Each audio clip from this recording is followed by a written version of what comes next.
Hi there again, everyone. This is Talina, and I'm from the Vancouver area of BC. If you haven't seen my other two videos, I'm a new YouTube video poster, so forgive me if my video is not thrilling and exciting.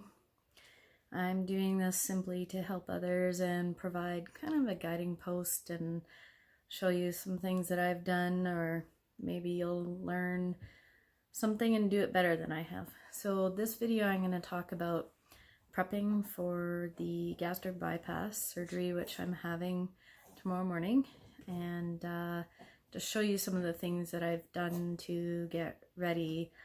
Some of them are practical, and then some of them are more like the way you think and your headspace and stuff like that. So I'll talk about the headspace stuff quickly first. Thankfully, I've been researching this for quite some time, and before I decided to do it, I've had a lot of time to think, and with the research and everything. Also, I had been going to, I'm still a patient of, but I'm on hold with them right now, the Medical Weight Management Center in Coquitlam, that offers a lot of education and supports different classes ranging from food nutrition to CBT based therapy classes, stress management, and they also offered the bariatric stream, which teaches you about everything about bariatric surgery and the two types that are the gold standards in Canada.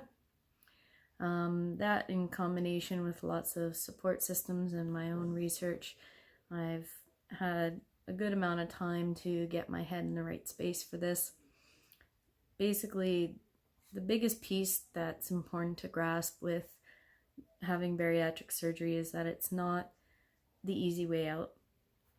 It's very difficult because of the preparation that you have to do, getting your head in the right space, challenging your thinking, challenging the way that you think about yourself, about life, about food, especially if you've used food as a way to cope with emotions, or if you have a food addiction. It's very important to get those things identified and work on dealing with before you have gastric, or rather bariatric surgery, whichever one you get.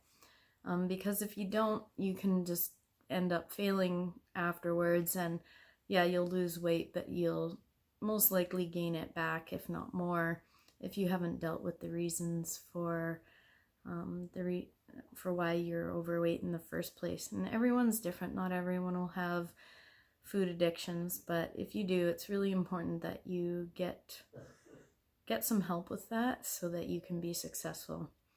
So it's not the easy way out even afterwards, because your lifestyle will change. To maintain the weight loss and maintain health, you need to stick with a healthy diet and exercise, just like you probably tried to before surgery to lose weight.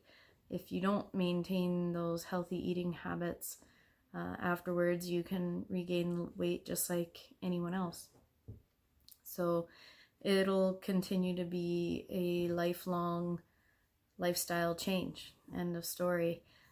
If you want to maintain your success. So having that mental health check put in place and dealing with those issues is really important. And even afterwards, you may end up experiencing some depression and some anxiety. You're going to experience the world in a different way. People are going to treat you differently. I know that I've been thinking about that lately, and I know that I've not been offered jobs. I get treated like I'm dumb or lazy because I'm overweight, and really it's quite the opposite on both pieces there.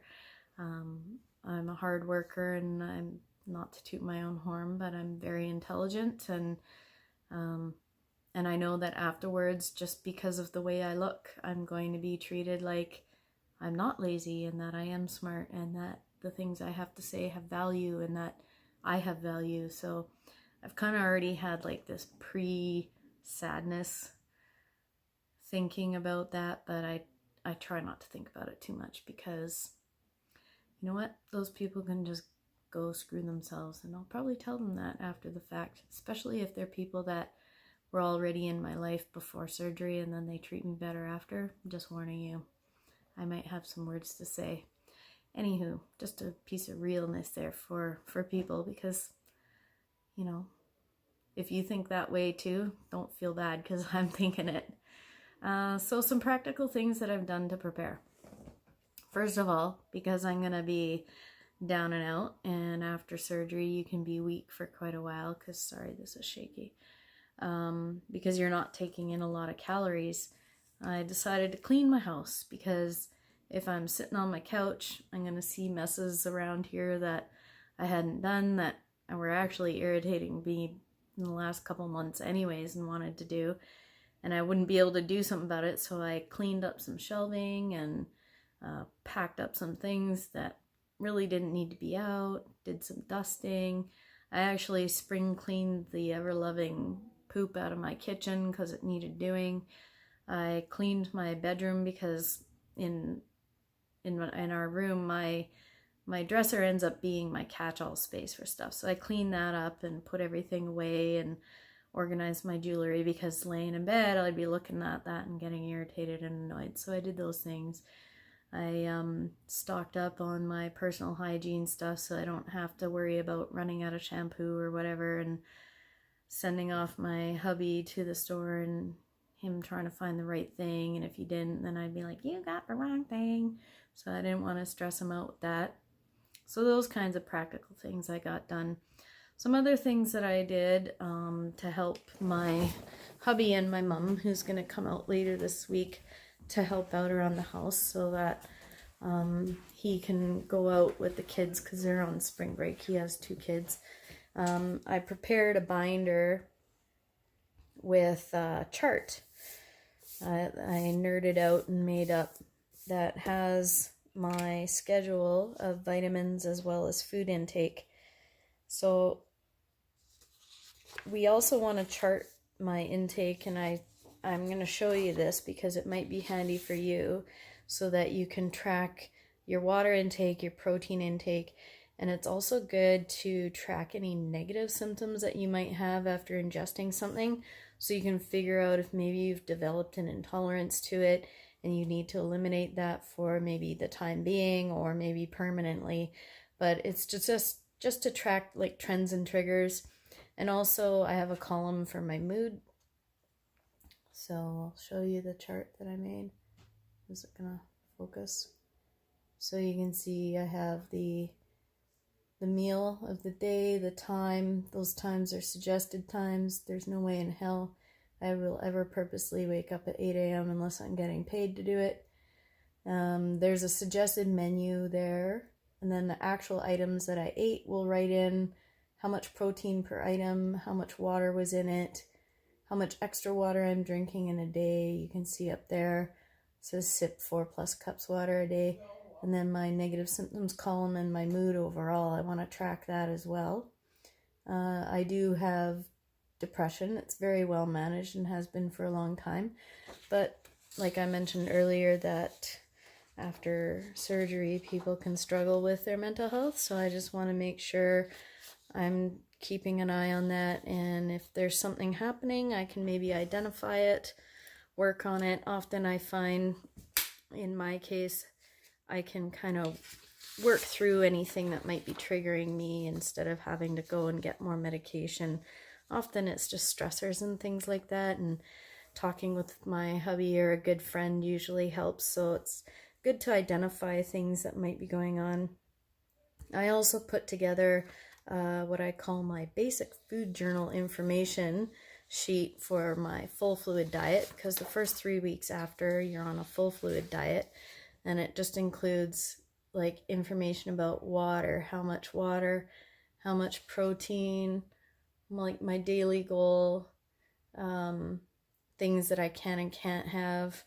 I have another sheet in there that shows that I was provided with. I didn't make this up from, the nutritionist gives you, so items that are recommended on a full fluid diet in all the different categories. So you can see they give you some good ideas and what to avoid, okay, or limit. Speaking of limiting and avoiding, no booze. as much as you might want a glass of wine, don't tempt your stomach. It needs to heal. It has staple lines in it. You don't want to spring a leak. That's very, very dangerous to do. You'll have to go back to hospital and they will have to do surgery again on you. They recommend avoiding alcohol for up to a year. But like everything, you're going to do what you're going to do. Anyway, some other things that we did is we bought this stuff called Unjury chicken soup. And apparently it's quite good. And people that I was watching some videos from the States, some ladies have some great videos as well, recommended this as a nice meal. So it's very well tolerated. Apparently it doesn't taste too shabby. So we bought some of that.